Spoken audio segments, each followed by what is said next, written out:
요즘에 치아가 상실된 상태로 그냥 유지하고 계신 분들이 되게 많으세요. 제 나이 또래도 그렇고요. 네, 맞아요. 연세가 있으신 분들도 그렇고 그럼 나중에 해도 되겠지 이렇게 생각을 하셔서 치아가 상실된 채 그냥 두시는 분들이 되게 많습니다. 그래서 오늘 이야기할 주제는 임플란트 치료 시기를 놓치지 말자라는 주제로 이야기하려고 합니다. 그래서 오늘 질문에 응답해 주실 최종 원장님 모셨습니다. 안녕하세요, 최종입니다. 네, 오늘은 이제 남자. 기분이 좀 색달라요. 약간 좀 술 한잔 하는 분위기야. 그렇게 지금. 그럼 시작해 보도록 하겠습니다. 파이팅! 그럼 첫 번째 질문입니다. 임플란트 치료 시기를 놓칠 경우에는 어떻게 될까요? 치아가 상실했을 경우에 저작 기능이 안 되는 경우에 임플란트 같은 치료가 필요합니다. 치료 시기를 놓칠 경우 치열의 변형이 생길 수 있고 상실된 공간으로 인해서 잇몸 질환이 발생할 수 있습니다. 오래 방치할 경우 잇몸뼈가 흡수될 수 있으며 저작 활동에 문제가 생겨 소화 기능이 떨어질 수 있습니다. 임플란트는 상실된 공간에 인공치근을 식립하는 치료이기 때문에 양옆의 치아를 그대로 보존할 수 있는 장점이 있는 시술입니다. 관리만 잘하면 장기간 사용할 수도 있습니다. 다만 시술 후 관리가 소홀할 경우에 임플란트 주위염, 부작용이 발생할 수 있으니 시술 전후 여러 가지 사항들을 알아보시고 진행하시는 것이 좋습니다. 자, 그러면 두 번째 질문 들어가겠습니다. 원장님, 그러면 임플란트 시술 기간은 얼마나 걸릴까요? 쉽게 3개월 정도를 보시면 됩니다. 임플란트 인공치근을 식립을 하고 임플란트와 뼈가 잘 달라붙고 거기에 크라운 보철을 올리는 기간은 하악은 3개월, 상악은 4개월 정도를 보시면 됩니다.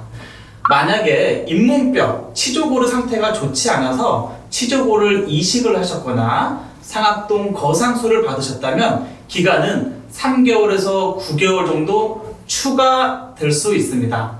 이렇게 치조골, 잇몸뼈가 소실되면 치료 기간이 늘어나고 비용도 올라가고 수술 시간, 횟수도 늘어날 수 있기 때문에 적절한 시기에 임플란트 치료를 받으시는 것이 중요합니다.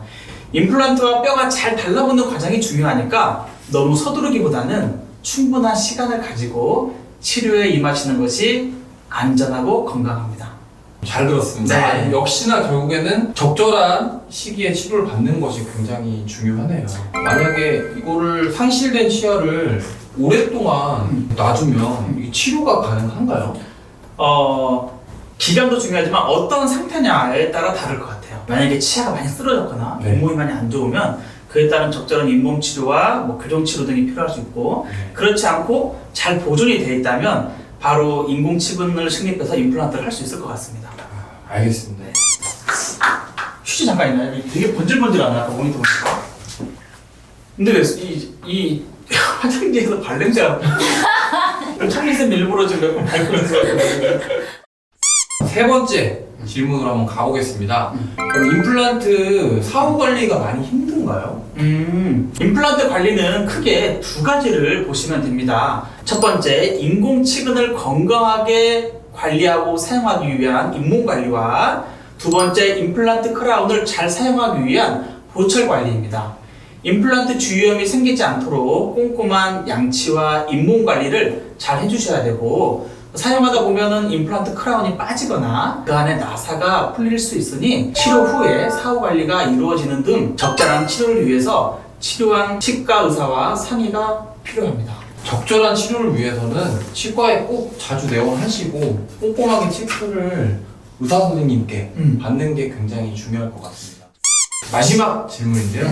임플란트 비용은 어떻게 되나요? 임플란트는 급여 진료와 비급여 진료가 있습니다. 우리 왜 보험된다라는 말을 하죠. 그렇게 건강보험이 적용되는 임플란트를 말합니다. 만 65세 이상의 부분 무치아 환자의 경우에 상하악 구분 없이 1인당 평생 2개 비귀금속 도제관 보철 수복으로 시술된 경우에만 전국 치과에서 보험 혜택을 받으실 수 있습니다. 보험 적용이 안 되는 경우에 비급여 진료를 받으셔야 하고 이는 병원마다, 제품마다, 시술 방법마다 그 비용이 상이합니다. 또한 환자의 상태에 따라 편차가 있기 때문에 치료받으시는 치과에 내원하여 담당 의사와 상담을 잘 받으신 후에 치료받는 것을 권장드립니다.